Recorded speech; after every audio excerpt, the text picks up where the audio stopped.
बिहार चुनाव में आरजेडी से किन नेताओं को मिलेगा टिकट, लालू यादव ने सब कुछ कर दिया साफ। लालू प्रसाद 13वीं बार राजद के राष्ट्रीय अध्यक्ष चुने गए। 5 जुलाई को राष्ट्रीय परिषद ने इस पर मोहर लगाई, जो पार्टी का स्थापना दिवस भी था। लालू ने कहा कि वे कार्यकर्ताओं के भरोसे पर खरे उतरेंगे और काम के आधार पर टिकट मिलेगा। तेजस्वी ने भी क्षेत्र में सक्रिय कार्यकर्ताओं को टिकट देने की बात कही। लालू प्रसाद लगातार 13वीं बार राजद के राष्ट्रीय अध्यक्ष निर्विरोध निर्वाचित हुए हैं। कोई विरोधी नहीं होने के कारण 24 जून को नामांकन वापसी के दिन ही उनका निर्वाचन हो गया। शनिवार 5 जुलाई को राष्ट्रीय परिषद ने इस पर अंतिम मोहर लगा दी। संयोग से उसी दिन पार्टी का स्थापना दिवस भी था। वर्ष 1997 में 5 जुलाई को ही राजद की स्थापना हुई थी। चुनाव के बाद लालू ने पार्टी नेताओं से कहा कि आपने हम पर भरोसा किया है, हम उस पर खरा उतरेंगे, आप निश्चिंत रहें, आप में से ही किसी को टिकट मिलेगा। संगठन स्तर पर सर्वे कराया जा रहा है, इसलिए क्षेत्र में अपनी सक्रियता बढ़ाएं, क्योंकि काम के आधार पर ही टिकट का बंटवारा होगा। तेजस्वी यादव ने भी एक बार फिर दोहराया कि गणेश परिक्रमा करने वालों को नहीं, बल्कि क्षेत्र परिक्रमा करने वालों को ही विधानसभा चुनाव में टिकट मिलेगा। बापू सभागार में आयोजित राष्ट्रीय परिषद की बैठक सह खुला अधिवेशन में 26 राज्यों के प्रतिनिधि मौजूद थे।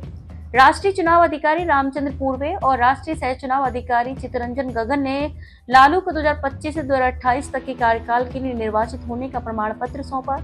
राष्ट्रीय परिषद ने लालू को नई राष्ट्रीय कार्यकारिणी के गठन के लिए अधिकृत किया और 4 प्रस्ताव, राजनीतिक, आर्थिक, सामाजिक, विदेश नीति से संबंधित प्रस्ताव भी पारित किए। इस मौके पर पार्टी सदस्यों ने एकजुट होकर चुनाव मैदान में जाने और गठबंधन की सरकार बनाने का संकल्प लिया। लालू ने कहा कि हमने हमेशा पार्टी को प्राथमिकता दी है, हमने विपरीत परिस्थितियों में भी विचारधारा से समझौता नहीं किया।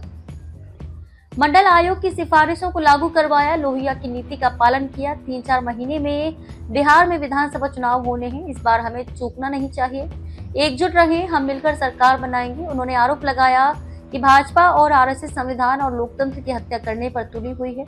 वहीं महागठबंधन मतदाता सूची के विशेष सघन पुनरीक्षण एसआईआर को मताधिकार छीनने की साजिश बता रहा है।